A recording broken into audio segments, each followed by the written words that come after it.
नमस्कार मित्रों, मैं विशाल सक्सेना एक बार फिर से आप सभी का अपने YouTube channel true crime wallet में स्वागत करता हूं। जैसा कि मैं आपको कई सीरियल किलर्स की कहानी अब तक सुना चुका हूं और अगर अब तक आपने उन कहानियों को नहीं सुना है तो आप मेरे चैनल पर सर्च करें और आपको इंटरेस्टिंग स्टोरीज मिलने को मिल जाएंगी। आज मैं आपसे कुछ पूछना चाहता हूँ। आपने सुना होगा ढेर सारे सीरियल किलर्स के बारे में।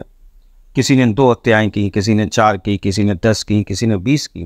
क्या आप ये अंदाजा लगा सकते हैं, कभी सोच भी सकते हैं कि एक व्यक्ति अपने जीवन काल में 900 से अधिक हत्याएं कर दे?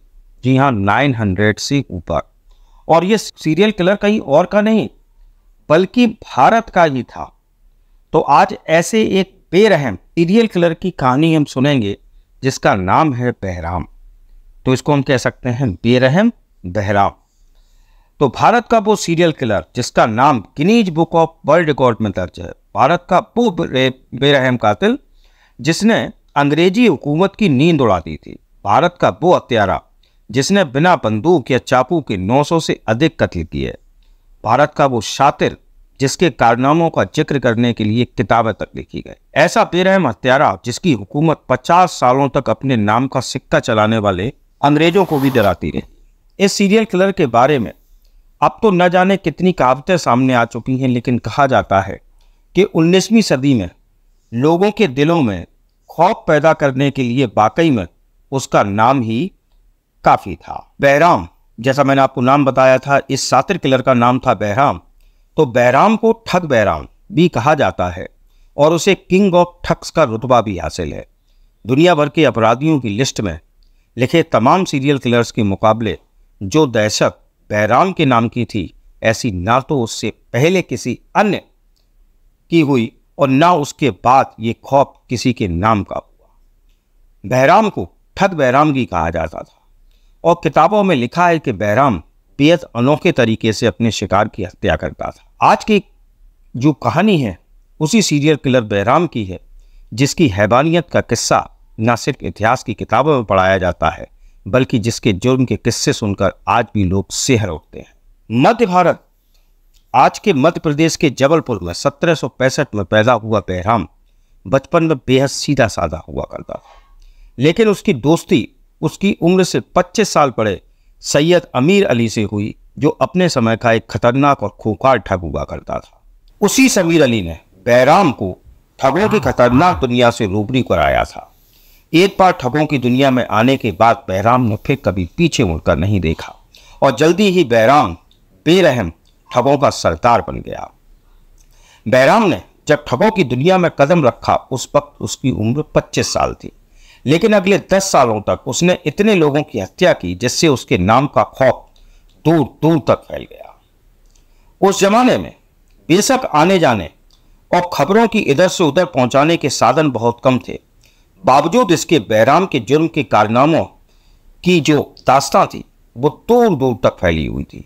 उसके नाम का खौफ इस कदर चारों तरफ फैल चुका था कि दिल्ली से लेकर झांसी, ग्वालियर, जबलपुर और भोपाल के साथ साथ कोलकाता तक जाने वाले कारोबारी, सैलानी, तीर्थयात्री और यहाँ तक कि पुलिस और सेना के जवान तक उन रास्तों से किनारा कर लेते थे जिन रास्तों पर ठग बहराम के नाम का साया सुनाई पड़ता था।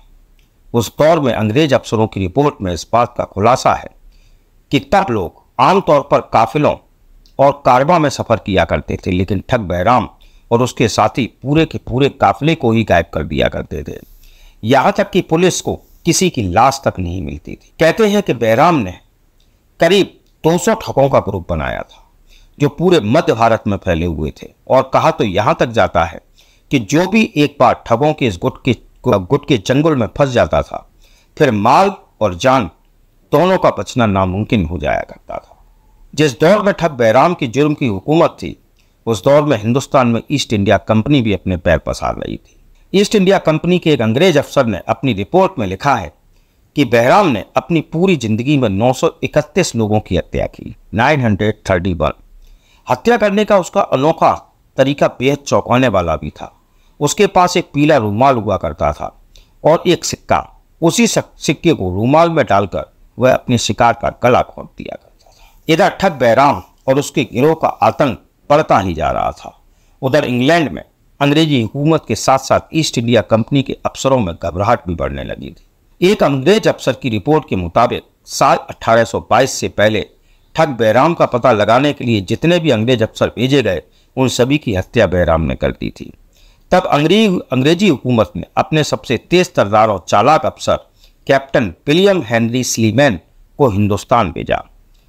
साल 1822 में कैप्टन विलियम हेनरी स्लीमैन को मध्य भारत के नरसिंहपुर जिले का मजिस्ट्रेट बनाया गया। ठगों की गिरोह के बारे में पता लगाने के लिए स्लीमैन शहर शहर और जंगल जंगल भटकते रहे, लेकिन उन्हें कोई कामयाबी नहीं मिल पा रही थी। तभी ईस्ट इंडिया कंपनी ने लॉर्ड विलियम्स बेंटिक को भारत का गवर्नर जनरल तैनात कर दिया। लॉर्ड बेंटिक का इरादा बिल्कुल साफ था कि हिंदुस्तान में अंग्रेजों का परचम चारों तरफ फहराना, लेकिन उनके सामने ठग बैराम नाम एक बड़ी रुकावट के रूप में सामने आ गया था, जिससे अंग्रेज के अफसर भी डरते थे। तब लॉर्ड बेंटिक ने स्लीमैन को पूरी छूट दी और साथ में सेना की एक टुकड़ी, जिससे उनकी हिफाजत भी हो सके। कैप्टन स्लीमैन ने पानी की तरह पैसा बहाते हुए मुखबरों का जाल फैलाया और जल्दी ही उन्हें बैराम के उस्ताद ठग सैयद अमीर अली के ठिकाने का पता चल गया। ब्रिटिश फौज फौरन दबिश करने अमीर अली के घर पहुंच गई लेकिन अमीर अली उनके हाथ से फिसल गया और फरार हो गया। लिहाजा अंग्रेज अफसरों ने अमीर अली के परिवार के लोगों को गिरफ्तार कर लिया। कई महीनों की जद्दोजहद के बाद आखिरकार 1832 में अमीर अली ने अपने परिवार को बचाने के लिए खुद को अंग्रेज फौज के हवाले कर दिया, लेकिन कैप्टन स्लीमैन को अमीर अली की बजाय ठग बैराम का पता जानना था।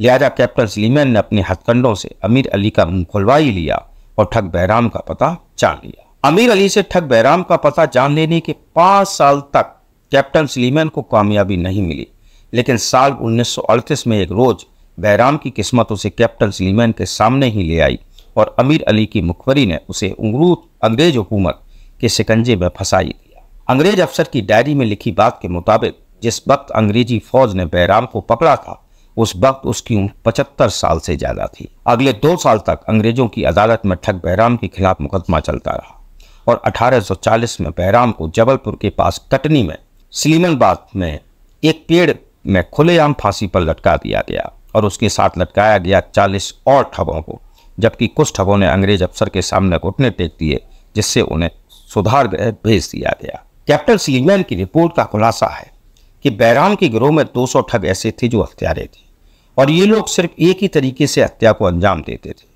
रूमाल में सिक्के को डालकर शिकार के गले को खोंट दिया करते थे और इसके बाद लाश को ये लोग कुओं में फेंक दिया करते थे।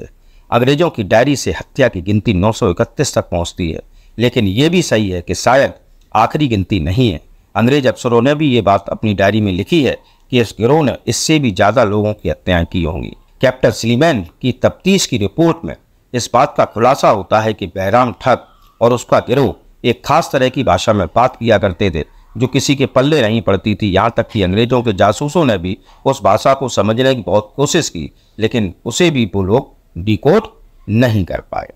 तो ये कहानी थी भारत के सबसे खतरनाक सीरियल किलर बेरहम बैराम की, जिसने अपने जीवन काल में 50 सालों के अपने क्राइम के इतिहास में 900 से अधिक हत्याएं की, जिसमें एक संख्या 931 आती है। तो इतनी हत्याएं करने वाला हत्यारा सीरियल किलर भारत का ही है। तो अब मुझे आशा है कि आपको ये कहानी पसंद आई होगी। अगर आपको ये स्टोरी पसंद आई हो तो प्लीज़ लाइक करें चैनल को, वीडियो को लाइक करें, चैनल को सब्सक्राइब करें, कमेंट करें, और यदि अब तक आपने मेरे चैनल को सब्सक्राइब नहीं किया है तो please subscribe my channel. Thanks for watching. जय हिंद, जय भारत।